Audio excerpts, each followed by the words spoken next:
Welcome to the Change My View podcast. It is April 1st, 2018. It is April Fool's, Easter, and Passover. Any other holidays I'm missing? Julian calendar, first day of the year, I think. But yeah, anyways, thank you for joining us. We are joined here by an OP, recent OP, Coro 3D. Is that the right way to say it? Or Matt? Neighbor. You've got the wrong post there. So. Oh, shoot, I'm sorry. Let me correct that then. But Matt, you've had a post this week that we're going to talk about today. Mm-hmm. And if you wouldn't mind just starting off by reading the title of your post, and we'll go from there. Yeah, sure. Change my view. You cannot take credit away from people in history due to what is socially acceptable in their time being different from what it is now. Copy that. And so before you read the bulk of the post here, I just was hoping you could tell us a little bit about what you might have seen going on in the world, or what was going on in your life that might have inspired you or annoyed you enough to want to make a post. Mm-hmm. So a while ago, I was reading an article somewhere about a group that wanted to remove the statues for George Washington and Andrew Jackson based on the fact that they were slave owners. And I've come across this a few times where people wanted to discredit famous leaders for something that they've done that isn't acceptable today. And it never really sat right with me, the idea that you can just impose modern day morals on people of the past and judge them off that. So I made this post and I wanted to see what other people thought about that. Copy that. And all right, well, if you wouldn't mind, then just giving if you want to, you can read the whole text of the post in your own voice, or give a summary. But just kind of give us the argument here. Yeah, I'll read it through. Great. So it starts off. It says, "You often hear about famous people in history being looked down upon due to behavior that would be socially acceptable in their time, but is not socially acceptable in our modern time. There are many examples of people getting flack for this. One example of this would be with some of the founding fathers of the United States, Christopher Columbus, etc. Some people see it disgraceful that they own slaves and should be decredited because we think of slavery as a horrific act today. The problem with that is that you cannot judge a person based off society's current morals. Some things we consider immoral today, like slavery, are a completely normal part of their society for the majority of history."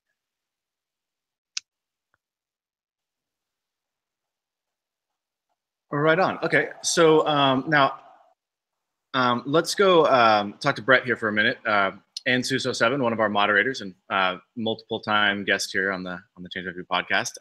The two of you had a discussion on this thread, yeah? Yeah, we had a bit of a brief discussion. Great. And so if you wouldn't mind, just to give our audience a little context, just giving us the gist of sort of what you had written back to him, and then we can move forward. Sure. The gist of what I wrote back was that you have to kind of separate out looking at people from a historical context and looking at the people we choose to venerate as our heroes.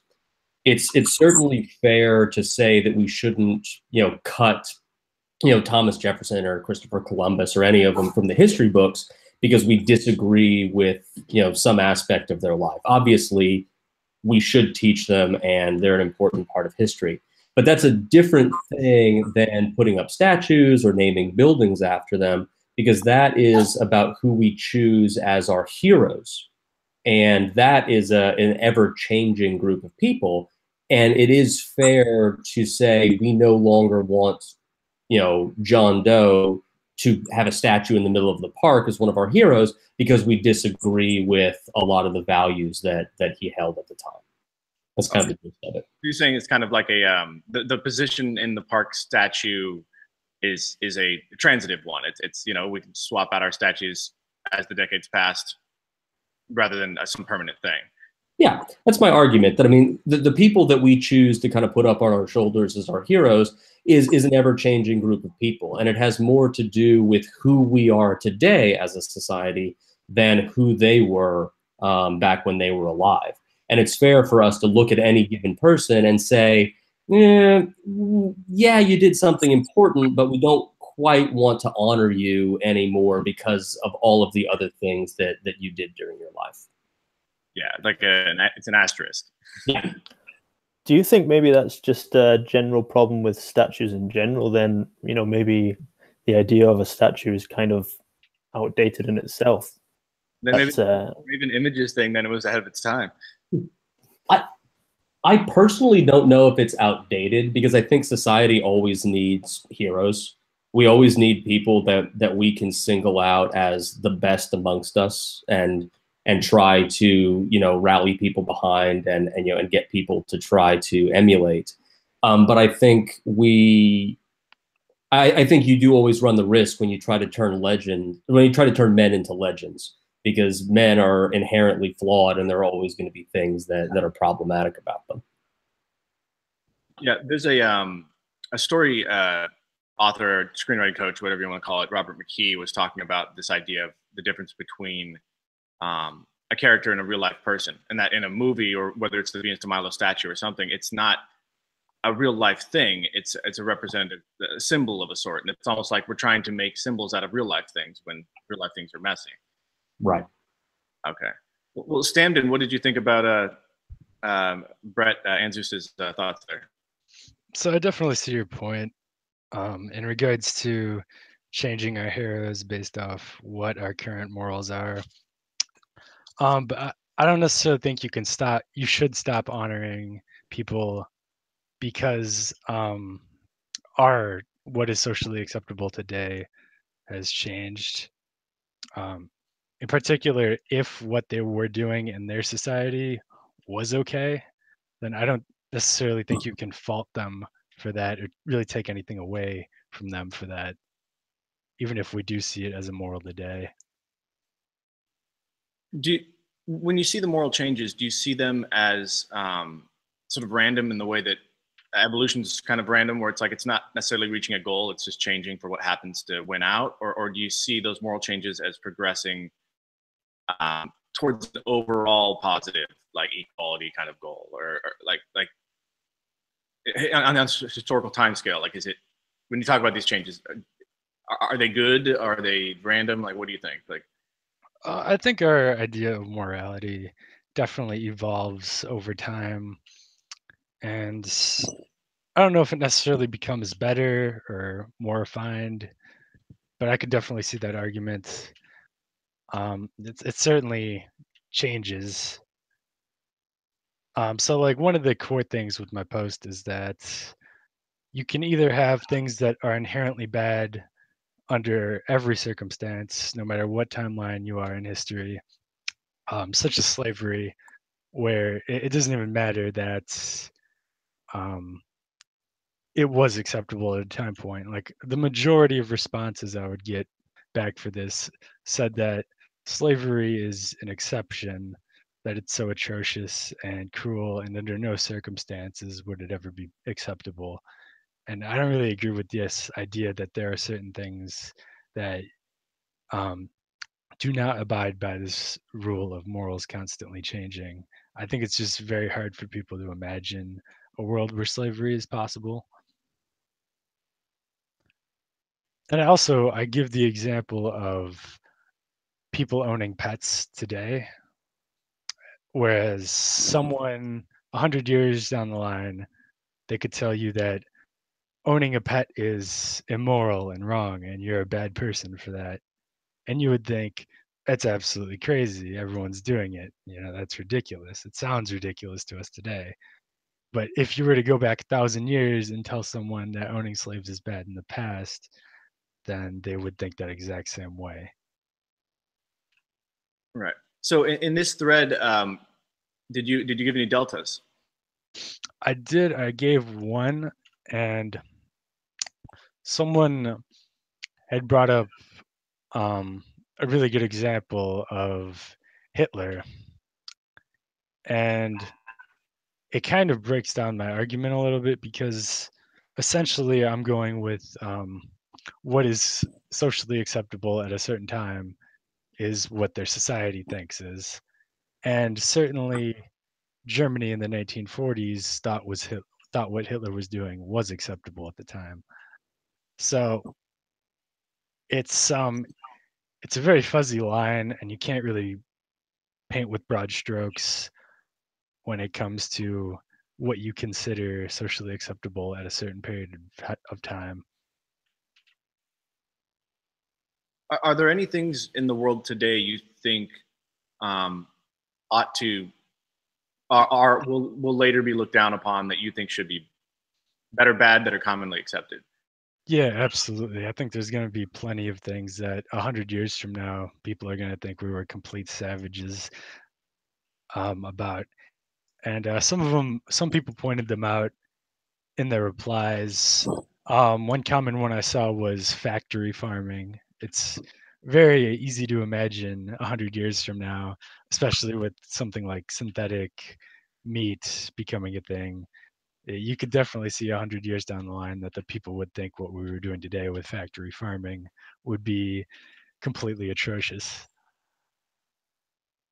Gotcha. Well, I just want to see if other two folks here want to chime in at all. Well, yeah, I mean, just the general kind of meat industry in general strikes me as something that in the future will be looked down upon. And I wonder, how, does it go as far as the heroes of today eating meat today? Is that a black spot on their record, 100 years from now, or will they be kind of forgiving of that, seeing as it's so common?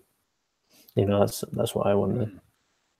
I actually think, an example of something that's not morally relevant, but I think is very relevant to what we're doing and everything is this kind of ideological, like warfare and shouting, etc. The kind of stuff that Change My View is trying to maybe address a little bit. One day, I think people might look back on us as being complete savages in how we talk to each other. Yeah, those are my thoughts. Well, we have one of the busiest moderators on Change My View with us as well. Brett, what do you think about that trend? Yeah, no, I mean, I certainly agree there. I mean, I at the very least, I hope that we look back on times today and say, you were treating the decisions about how to run your country the same way that you treat sports teams, wearing the jersey of the team that you support, and they're great and they can do no wrong, and the other side's evil and they can do no right. I really hope we look back on that and kind of admonish the current times as us behaving very, very foolishly. That's the optimist in me. I think the factory farming one is definitely probably the top of my list as well on this question. And I will say to my future judges, yes, I deserve the judgment, and I am probably wrong. Yeah. So as the historical figure who's doing bad right now, I'm saying I do deserve judgment, and I hope they pass judgment. Like and that's I don't know. I wonder if Thomas Jefferson might say the same about the slaves. Yeah, well, that's interesting because I think a few comments did bring up that point, that a lot of these things that we're talking about as being bad in history, well, there was people at the time who were saying this is bad now, and so it's not like everybody was ignorant of those things. The whole meat thing is interesting because it's hard in these discussions not to have these discussions without comparing things that aren't comparable, and also you need to maybe make distinctions between moral issues and just etiquette and being civil, like we're talking about discussions, etc. I mean, it's not really a moral issue so much, is it? Perhaps it is in some cases, actually. Morally, whether you're representing someone's argument fairly, maybe that's a bit of a moral issue if you're trying to sabotage their career or something. But yeah, I mean, yeah. Well, Scandon, I mean, do you find that there's anything today that would be worthy of future, other than the factory farming? Like, I don't know. Like, do you have anything perhaps that for you, you're like, yeah, I am doing this. It probably is wrong, but I'm still doing it. Or is that, I don't know, maybe that's too personal to ask, but. I can't think of any off the top of my head other than factory farming, but there certainly are a few things where I could definitely imagine 100 years from now people would look back on. The reason in particular I use the whole pet example is because it sounds so absurd that it makes it easier to imagine what it would be like to tell a slave owner 1,000 years ago that what they're doing was wrong. You know, it's in the same way that owning a pet now, like, surely that's not wrong, right?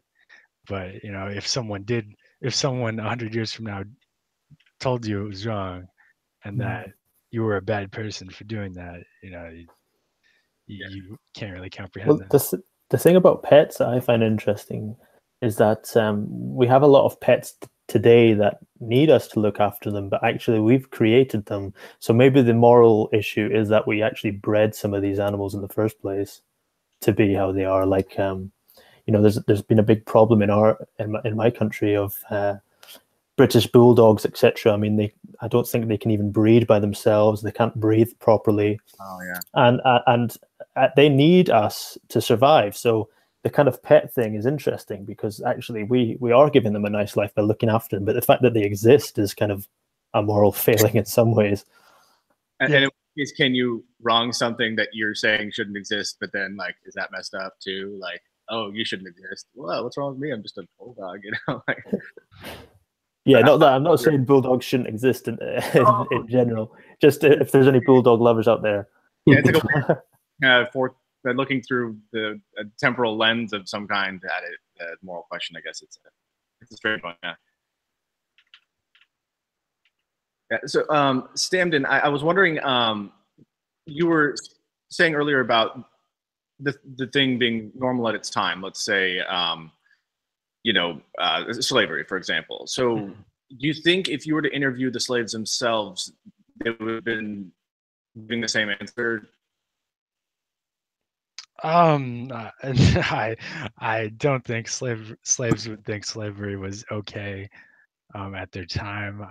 I mean, certainly they wouldn't want it to continue. So why isn't that, when you say the moral standards of their time, why aren't their voices included in that well, historical zeitgeist of what their morality was at the time? I think that they might not like it, but they might see it as a part of what is normal, of what is, that's just a part of life, that slaves exist and they are a slave. Even if they certainly wouldn't want it to continue, considering they've been born into a society which always had slaves, I think they would accept the fact that it's a part of life in a way. So if you were to design, let's say you're going to a place and you don't know what time or place in history, and you don't know if you're going to be born a man or a woman, handicapped, or like, or whatever. Like you could, like, and you were to be deciding what are the rules going to be when I land there, you know, but you don't know what station in society you're going to be at. Like, would you ever find acceptable in the rules as they're being set up to include slavery? Well, I think it's been shown many times that what we believe as humans, what each individual believes, is really based around the environment that they grew up in and are surrounded by. So, for example, if you're born in a world that has always had slaves and it doesn't look like there's much of a abolitionist movement going on, then I would imagine you just treat it as a part of everyday life. And I don't think it's necessarily right, but I do think it's something that is just normal to that society at that time. So you would allow for it then, and kind of roll the dice and hope you don't end up being a slave? I mean, I suppose I don't agree with slavery happening, but it's if certainly if you could go back and try to make a difference back then you would. But would you? I mean, if you were in that time, would you like be, hair on fire, screaming top of the lungs, like to stop slavery? Would you be an abolitionist? yeah, definitely. And like another point that a lot of people brought up was that why couldn't these famous people like Julius Caesar or any of these famous people couldn't they try to be an abolitionist as well and try to go against the grain? And I think there's an opportunity cost to that a lot of people don't really consider. Whereas if you were going to try to be an abolitionist back then, you probably wouldn't be in a position of power anyway. Like, for example, if Julius Caesar was trying to go through his political career, he already was not liked well by the Senate, and certainly most of them were slave owners. You could imagine that most of the rich senators were. So if he also had some kind of anti-slavery agenda, he maybe would have not gotten into power in the first place, and all those achievements by him wouldn't have been done. Do you think that's a conscious decision or sort of a subconscious, you set the slave in sort of this othering archetype, that they're in this other modal, rather than like today, our global view of human value and worth is pretty much global. Most, I think, in the modern world would agree, like, okay, everyone has real value in their own life, right? But back then, the othering instinct, was pretty common in outside of maybe just your family or clan or smallerish country back then. But like, do you think this is like Julius Caesar going, oh, well, they're just not like fully people like we are? Or do you think it's like a deliberate, or name any Jefferson, whoever, someone owning slaves who was powerful, not pushing back? Is that unconscious, or do you think it's a deliberate, like, this scheme to gain advantage and saying, well, that's the cost of me winning, like? Mm-hmm. I think it's hard to say exactly what was going on in their minds, if they wanted to be, if they thought slavery was wrong or not at the time. A few people brought up examples with the founding fathers that even though they owned slaves, they would participate in movements to obliterate slavery despite owning slaves, which is kind of interesting. So some people do certainly participate in it. Yeah. I mean, my country obviously doesn't have the same history as yours. I was just thinking there of an example that might relate to mine a little bit, would be Vikings. And we don't have like Viking heroes in the same sense, but we certainly romanticize that whole kind of thing. There's a TV show at the moment, Vikings, etc. Of course, they were notorious for raping and pillaging, to the point where it's kind of like a historical slogan.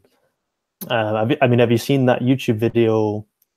A British comedian, he talks about this idea that you take those two words separately and they're awful things, but then you put them together and it's almost this kind of like light-hearted historical slogan. It's weird, actually. Right. What's his name? I'm trying to think desperately. He was in the Peep Show. British. Let me. Oh boy. But yeah, it's kind of the whole Viking thing is very interesting. Yeah, I mean, there's like comics of like Hagar the Horrible or something, where it's like just this fun, jolly, I'm a Viking, raping and pillaging. Like David Mitchell. Quite. Yeah. Sorry, carry on. Go ahead, Brett. Yeah. Oh no, I was just gonna say I hadn't heard that bit, and I'd never thought about it that way. But yeah, that's a really fantastic point. I mean, you throw out raping and pillaging, and everyone's just like, oh yeah, that's just what people did when they conquered. But you actually stop a second, and you're like, okay, no, hold on a second. Rape is horrible. Like, that's not something we should throw around in casual conversation. Yeah. Well, actually, let's turn that back to it's funny that you kind of get desensitized to the phrase. Mm-hmm. Well, would you apply your same moral metric here from your post to rape as you would to slavery? I mean, in the context of pillaging and taking over cities and all that. I suppose that would fall into the same category of what was acceptable at the time. Okay, so like we found out like Thomas Jefferson was like raping people, like that's still cool. Well, that wouldn't be acceptable in the 1700s, I don't think. But like maybe in the times of Genghis Khan. Yeah, I mean, if you were Mongolian and there's a statue of like Genghis Khan, which there is, it's actually quite cool looking. But like, you know, I mean, is that cool to have a Genghis Khan statue? I mean, it's hard to say with that. It really is, because there are some things you would apply modern morals to then. Possibly, yeah. Like what would, I guess, cross the line for you where you'd judge even the most primitive, you know, Cro-Magnon on? Well, I think there's a baseline morality that like you could probably look at apes and just see how their structure is set up and what morals they have, like just very basic rudimentary morals. And if it goes against that, then maybe there's something that's inherently bad about it. Gotcha. But the slavery doesn't it doesn't have the inherent badness. It's hard to say. It might, but I don't think it's necessarily just like a baseline moral that is inherent to humans. I think it's just something that was acceptable at a time and now is currently not. So a lot of, you know, like child bride situations, arranged marriages, there are no shortage of examples when that essentially turns into like a child rape situation, you know, especially historically. Like, would that very widespread global phenomenon happen in many, many places be something that falls on the side of, well, that was just how it's done back then? I think so, yeah, because if you look at the majority of history, people are getting married at what, 13? Like, seems like basically once you're done with puberty, you're getting married and then just moving forward. And maybe that was just because of the life expectancy being so much lower that, you know, that's just how you did things. But I would put that under the curtain of that's just how it was at the time. And I don't think you can necessarily fault someone today because of what they did in the past.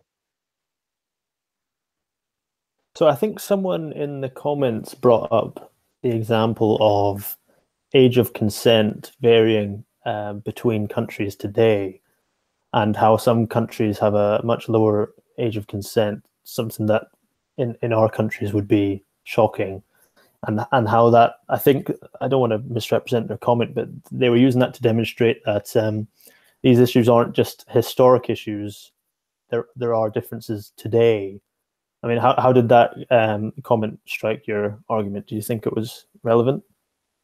Yeah, so this is like one of the key things that really does break down my argument, is that certain societies, even at the same time, have a different set of morals and rules, and they consider different things socially acceptable and not, even on the same time scale. So that further makes the line fuzzy of what was socially acceptable at a time and what wasn't. Is that you also have to factor in how different societies did things differently. Well, and Suze, let me ask you something on this perspective here. From the point of view of someone, I think you're at 273 deltas now. If you got time traveled back then, what would be your approach to try and change views of someone in Jefferson's time or in Caesar's time on or a topic like this that by today's standards is just, you know, way beyond the pale? That is a really interesting question. And I think the answer is probably a little less idealistic than I wish it was. But there's a great quote that I forget who says it. I'm always terrible remembering who says things. But the idea that it's very difficult to get a man to believe something when his livelihood depends on him not believing it. And when you're dealing with, with folks that, like, we'll just take the time of slavery, when you're dealing with folks who own slaves, who own plantations, who a huge chunk of their wealth and their status was based on the fact that they were slave owners, I think it's really, really difficult to convince them that they shouldn't be slaveholders, that these people should be, considered equals in every aspect of the law and morality, because you're basically saying, you're forcing them to deal with some very, very unpleasant truths. One, you're going to be extremely poor if you flip over to this, and most people are probably not going to willingly accept that. And then two, you've got to accept that you have basically been a horror of a human being for most of your life if you accept this. Yeah. And I think most people just won't be able to accept that cognitive dissonance. So to get to how I think I'd actually try to approach it, it's one of those things where I think you have to pick apart the things that you realistically think that you can pick apart. Like I wouldn't try to convince wealthy people that wealthy slave owners that they shouldn't be slave owners. I think that's a losing proposition. I would try to convince all of the other people who would benefit from slavery being abolished that they should take up arms and do that. I would try to convince low-income workers that were not slaves that slavery was denying them access to jobs and social mobility. I would try to tackle the people that actually had something to gain by slavery being abolished. And like I said, it's not a great ideological answer, but I think practically it's the only way you could really go about making that change. It also makes me think of the religious angle here is like, for instance, when the Americas were first discovered by Europeans, not that they weren't discovered by the people there, but I meant when that first exchange was happening, very, very early on. I think it was late 1400s. I want to say it was Pope Urban II, or I'm not remembering the name right, but he basically made a declaration that all of the people who were already living there were equally human, capable of salvation, souls, brothers, and sisters under God, and that was in the 1400s. And 300 years later, you still got slavery. I wonder why the upside. This is one of those great upsides of religion, that global equality deal. The abolitionist movement had a lot of religious thrust behind it, but why did it take 300 years for that to kick in, I guess, when you've already had the world's most powerful religious person trying to avoid that from the get-go? Again, it's kind of a depressing answer, but I think people are exceptionally good at convincing themselves of what they want to believe. And they're exceptionally good at using any and all tools at their disposal to back things like that up, because it's the conclusion that they want to reach. Because you look at that period of history, and it was exceptionally profitable to be a slave trader. It was exceptionally profitable to be a slave owner. And whenever you have the opportunity to really become wealthy, become powerful, I think you're going to look for any and all opportunities to justify that. And it's hardly the first time in history we've done anything like that. So, well, if you look at Lincoln, right? I mean, he, essentially with the Civil War, and essentially stretched the presidential powers to their absolute limit, and the Union being victorious, at the cost of 600,000 lives, slavery came to an end. Was that just But is that what it looks like to forcibly force a good on the world? Are human beings like, did it take that much blood to make that happen? You know, could he have waited 50 years and then it would, or like, I mean, I think, is that the image, that 600,000 dead people, blood on the ground? Is that what it looks like to force a positive change? you know, I think it's kind of funny that you bring up Lincoln, because, and I mean, it's one of those little fantasies of our own history that we tell ourselves, that, you know, Lincoln was trying to force this positive change on the world. I mean, you know, from what I know of history, he certainly wasn't a fan of slavery, but he did go on record saying he would be willing to allow it to continue if it meant the South would end the rebellion. So a lot of the decisions he made there were pragmatic ones, not necessarily ideological or moral ones. So I mentioned just because I think it's a tricky example. I think people are going to find ways to do what they think needs to be done, and it's unfortunately exceedingly rare that you see people willing to do things for pure ideological or pure moral reasons like that. So what do you think, Matt?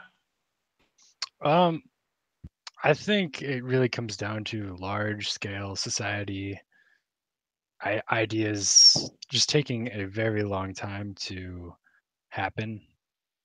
Certainly it would take generations for something like slavery to be accepted as immoral. And I think a lot of this comes down to the fact that if you go to someone who's owned slaves their entire life and you tell them what they're doing is terrible, then they're going to see themselves as a terrible person, you know, even if you could change their minds. So certainly it would have to be like a generational change that takes place over a very long period of time. And maybe something like the Civil War speeds up that process, but I think it would inevitably change over time anyway.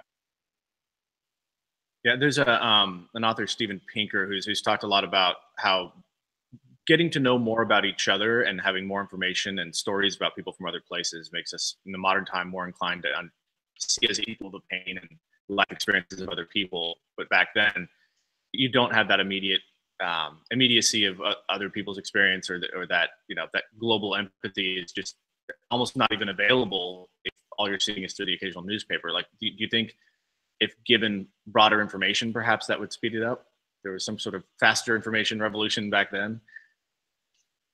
Yeah, absolutely. I mean, I think today something like the internet it speeds up the process that much more of changing what is socially acceptable and not, and seeing things that are wrong. And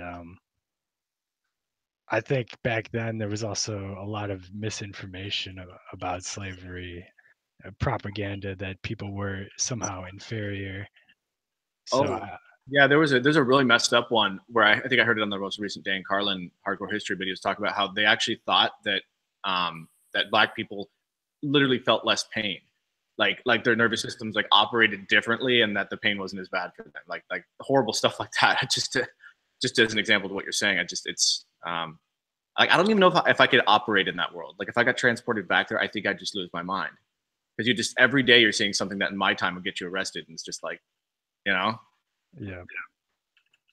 Well, I think you kind of raised an interesting point there about, you know, could you even operate in that time? Well, if you were in that time, that would be your normal, that would be your truth, and you'd be able to operate. I mean, I was thinking, as you know, I was listening to everybody talk, that, you know, let's you know, there have been like a lot of studies, you know, that have come out, you know, about how intelligent dolphins are. You know, if somebody came to you today and said, we think that, you know, dolphins should be able to vote, they should be citizens of the United States, you would probably laugh at them. You'd be like, that's ridiculous. Yes, they're intelligent, but they're animals at the end of the day. They don't get a seat at the table here.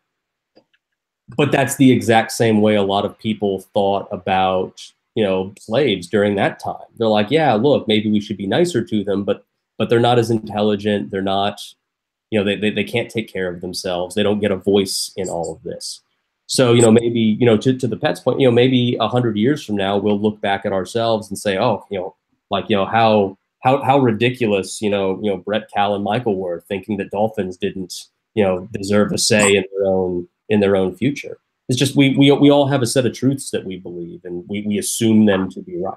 But like, how much imagination does it take to think another human being has value? Like for me to go to the dolphin things takes a lot of imagination. Like how to make little tubs that they have to roll to the voting booth in and then roll back to the water. Like, is there a whole, like just the sheer mechanics of it would be, it'd take this, the amount of money to build 20 ski resorts, like that complicated contraptions to do the whole thing. But with, with seeing another human being as equal, that's just, it's right there. It doesn't take any imagination or work. Well, but a lot of them didn't see him as human being. Like Julius Caesar knew that his secretary, who was probably almost as smart as him and also a slave, had a, like that's the leap that I loses me on the analogy with the pets and the dolphins. That with the human thing, it's just immediate. It takes no imagination. For the other ones, you really have to reach for it. Well, I'd argue that you have to reach for it because that's the way that our knowledge is now. It's obvious to every single one of us that every human being is equal, deserves equal treatment, has in aggregate has the same abilities as anyone else. But there was a point in time, particularly with chattel slavery, where not everyone believed that. There were people that actually believed that Caucasians were a different subspecies than the chattel slaves. And that was their truth. It was obviously wrong, but that was what they believed, and that's how they were able to rationalize the difference. Cal, are there any parallel issues like this where you're at that would be on the same topic that sort of jumped to mind? No, like I was saying, I've got a very different history over there, though I don't know if that's me speaking from ignorance, but it's possible that a lot further back there was kind of the idea of slaves in this country. I mean, I'd maybe have to get someone who's better at history than I am.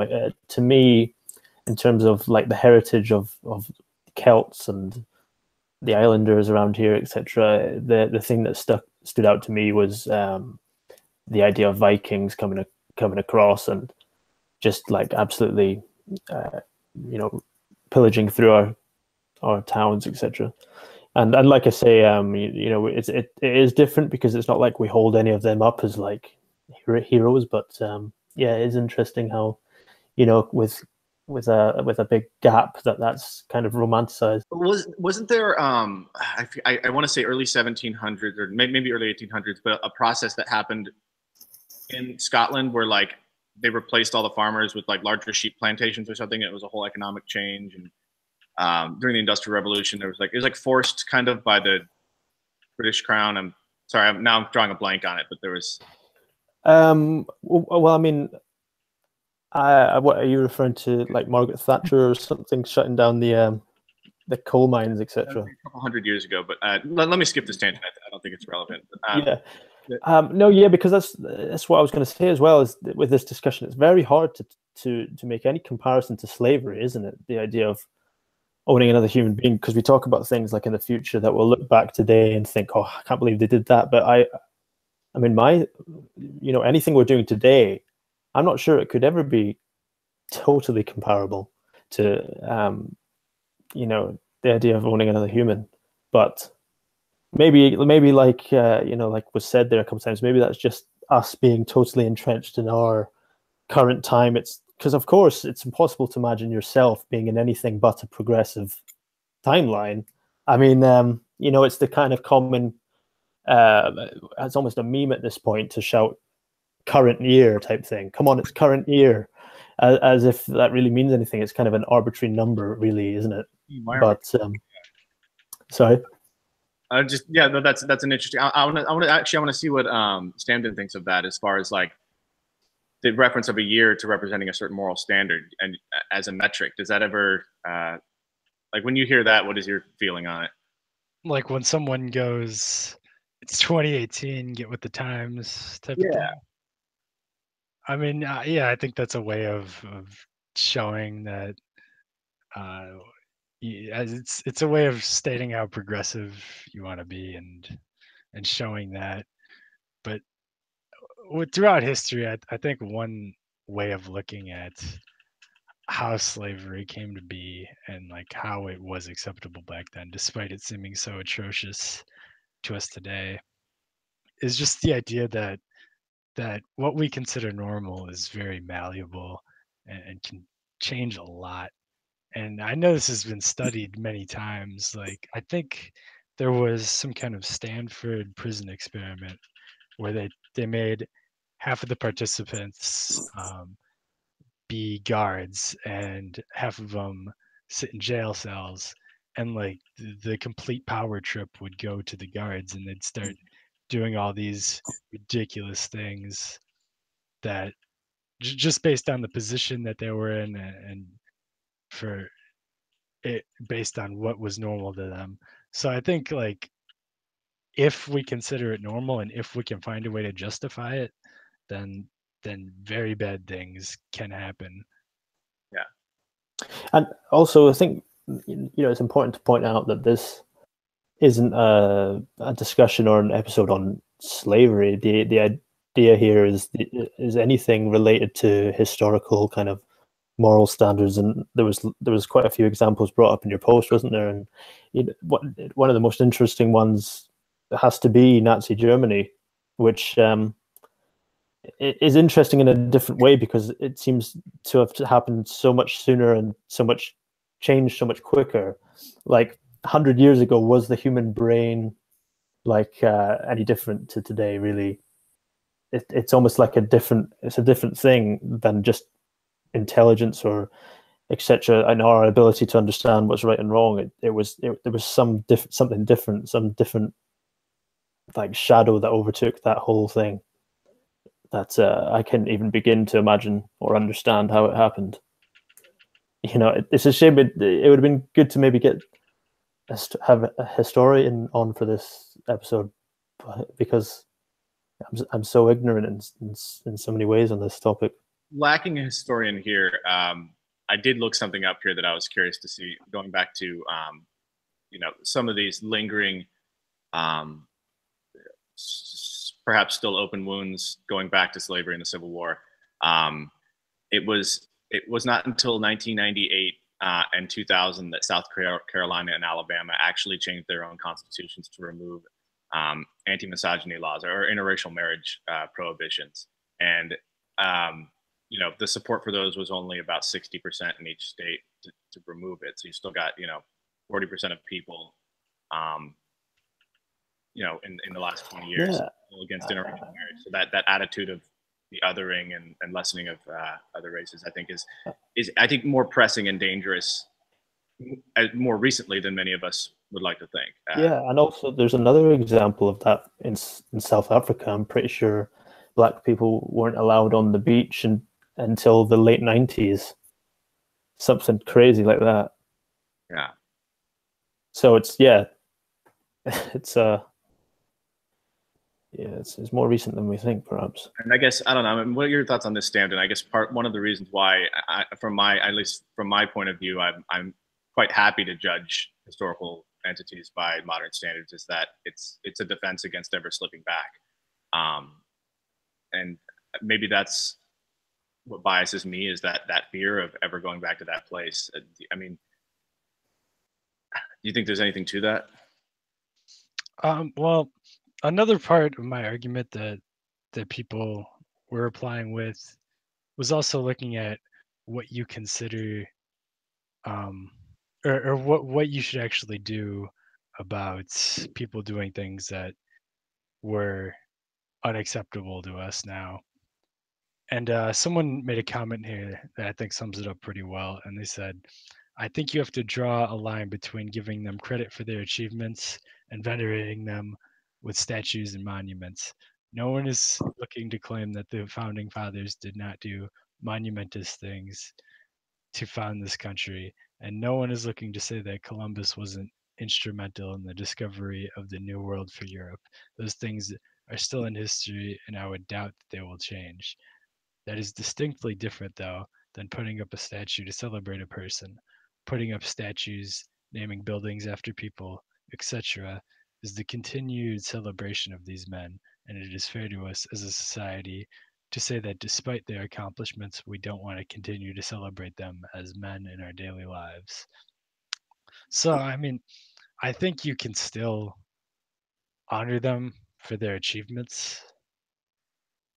I don't, but you can also say that they did do things that they were bad. So a lot of this, I think, has to do with what we teach children in history, right? Like, so it's at the end of the day, is it what happens in the history class, and the teacher's like, okay, here's the good, but we're also going to tell you the bad. Mm-hmm.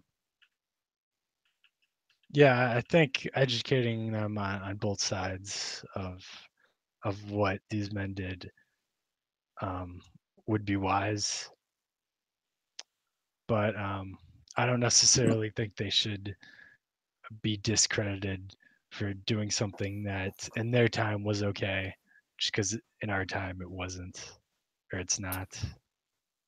Do you see a parallel here between the historic moral celebration of somebody versus the separating the art from the artist idea of today, where you might have a musician or an actor or a painter or something who you admire the work of, yet you hear something bad about them? Where do you stand on that, and do you think that there's a similarity there in the argument? It's definitely one thing to look at. Like, can you appreciate someone's work still if they were a bad person? Like, could you still enjoy the Weinstein brothers movies despite them doing what they did? Or there's many other examples of famous people that had accomplished great things that also turned out to be very bad people. Like, can you take away those achievements? It's a hard line to draw. I'm not sure there's really a clear answer for it. Yeah, because what's interesting to me is that you've been kind of making the argument that in the past the people might not have known any better, whereas when it comes to the artist thing, the likes of Harvey Weinstein did know better, or at least should have known better, yet still did it. And so it's would you say that it's a kind of different thing where the likes of Harvey Weinstein knew what they were doing was immoral versus the past? Is that kind of your stance, perhaps? Well, there's two ways of looking at it, and the way I like to see it is you can't discredit people who did something that was acceptable in their time. And with something like the Weinstein brothers, they're doing something that wasn't acceptable even in our time. So that wouldn't fall under the same kind of, I don't know, protection. But still, you have to look at, can you take away the achievements of someone just for them doing something that's unacceptable? Like where do you draw that line? That's tough to say. Yeah. Well, I mean, in a literal sense, I guess it's quite impossible for us to actually change history. Like we can't go back and change what someone did or accomplished, right? That's locked. So is it less about, say, taking it away, but more about just how much emphasis we give to which part of our lives? Yeah, that could definitely be it. Just changing what part of their lives we emphasize about them, or what achievements we want to prioritize that they accomplished. So if you were a mayor dictator of a small town somewhere and you could do whatever you want with the statue of say General Lee, where would you stand? Correct me if I'm wrong, but that was the Confederate general? That's correct. Yeah. Correct. And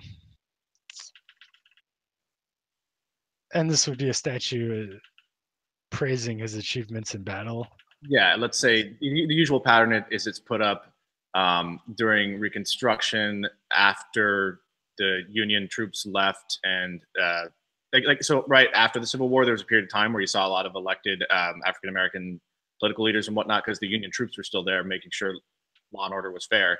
And then when they left, the Reconstruction got ugly again, and there a lot of racism kicked back in. That's when the Klan had the resurgence, and during that resurgence, a lot of these statues went up. So it probably would have gone up, like, you know, they say 1875-ish, and then been there for 100 years. They're 140 years now, whatever. I think there's more of a reason that he shouldn't have a statue than, say, George Washington. That just due to the fact that what he did in the past wasn't necessarily agreed with by everyone in his society. Certainly, the Union wouldn't have agreed with them. So there's an argument there, and then there's also the simple fact that you might want to prevent any kind of Confederate ideas from being prevalent in America today, just to maybe prevent the same kind of ideas continuing. So in that case, you wouldn't want to have them literally put up on a pedestal, I guess. No. Gotcha. All right. Well, we're past the hour mark already, and I'm wondering if maybe we just do a last round of any last thoughts on this, and then we could do a quick hit on some of the fun posts and wrap up. Does that sound good to everyone? Yep. Mm-hmm.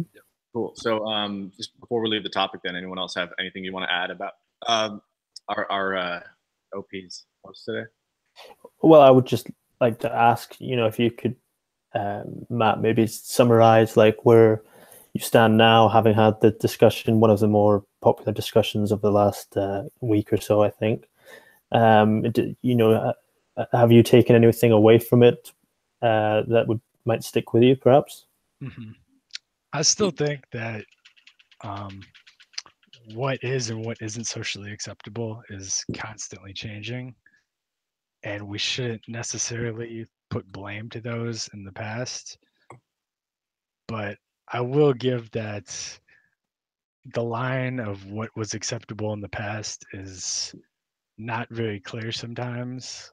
Like with the whole Hitler example, like in his society he was doing right, but by everyone else in the world he wasn't. So you know, it's a hard line to draw there, and I'm not entirely sure what to do about how to discredit someone properly for doing something that was bad even by their time. I suppose there's some way to meet in the middle where you can honor their achievements but not make them out to be a great person, and that's something that we just need to find a way to do. Well put. And any other thoughts from you guys? Cal, Brett, on this topic? No. All right, cool. Then I'm just going to jump, as we traditionally do here, is we pick one or two fun posts for the week, and just with us all still here, take a stab at them. And so I'm going to read to you. This was submitted 5 days ago by Deleted, so I guess that account is gone now. But the title of the post is, and it has 34 upvotes, "Change my view.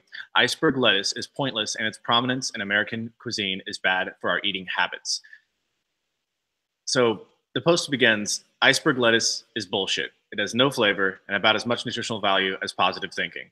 It contributes nothing to any dish that it's a part of."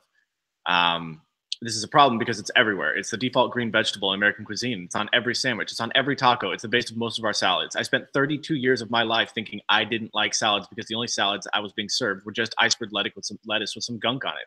If someone had given me a nice spinach salad with raspberry vinaigrette and shown me that eating green vegetables didn't have to mean joylessly crunching on a nothing flavored nothing, I might have developed some better eating habits. In the South and Midwest, particularly, the quote-unquote healthy option always consisted of primarily iceberg lettuce, flavorless, nutritionally empty, iceberg lettuce that seemingly exists for no other purpose than to highlight how good some meat would taste right about now.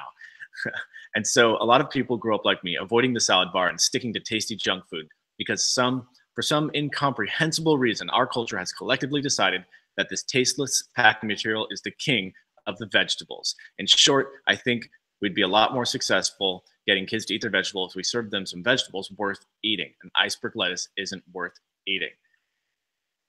Now, how is the people going to judge us on this? This OP is absolutely right. It's bad and we feel bad. I mean, ignoring the verging into Rule B ranting territory of such a post. Well, yeah, I mean, it's hard to disagree with that to some extent. Perhaps I can disagree with it. I think lettuce has its place in the fact that it's one of those foods that have a ton of volume and can be very filling while having very, very few calories. So it has its place in nutrition. That's kind of the argument.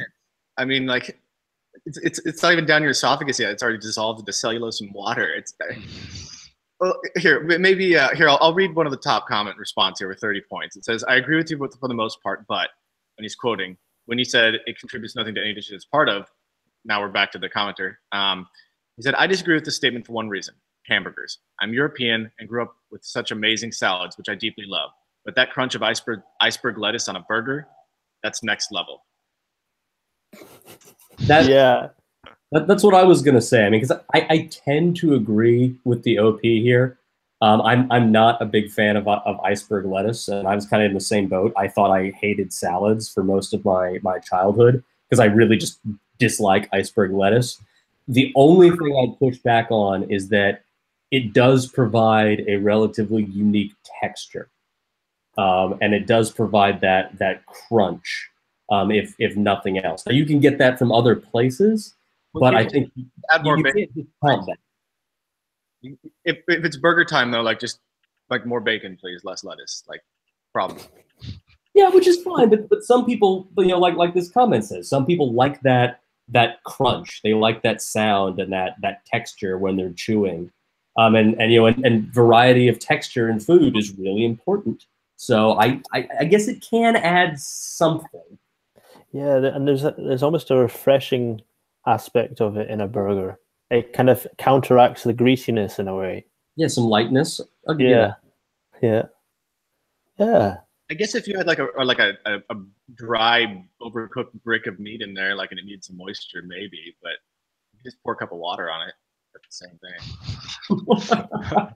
Like ice. Literally iceberg lettuce because it has the same nutritional content as an iceberg.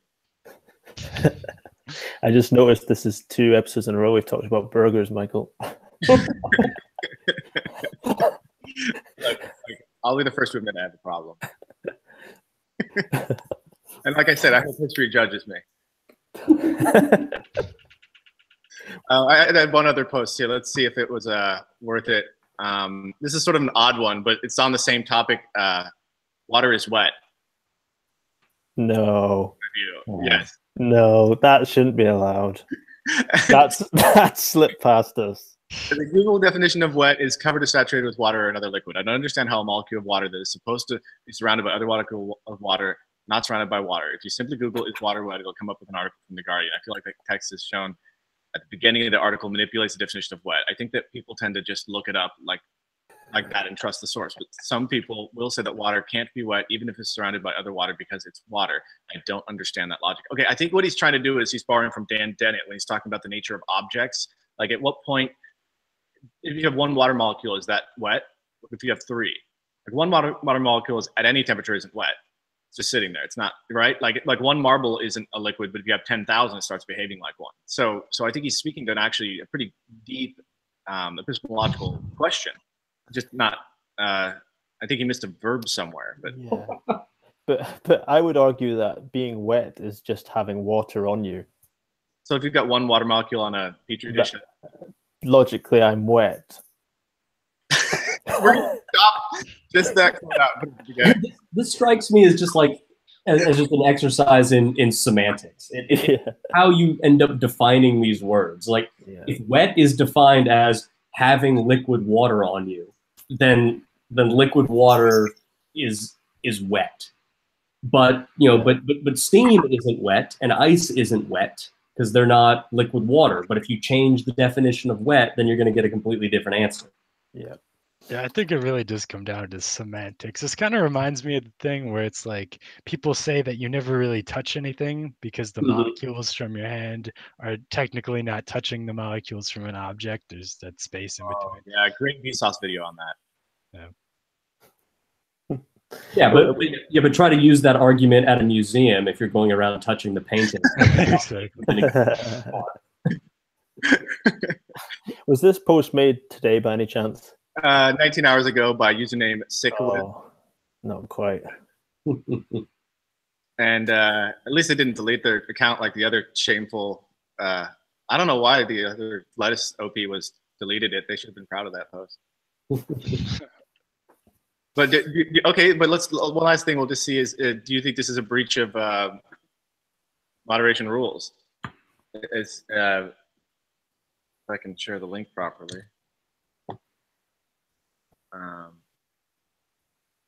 Also, I just remembered I was going to say that other post with bullshit in the title is just the word bullshit is kind of burned into my eyes at this point now after that discussion that we had. For those out of the loop, go on changemyview.net. The most recent blog post is all about it. It's I never would have thought the word bullshit would be the cause of such a in-depth discussion and within the mod team, but it's actually been really fascinating. Don't you think, Brett? It was actually quite a fascinating thing. The whole.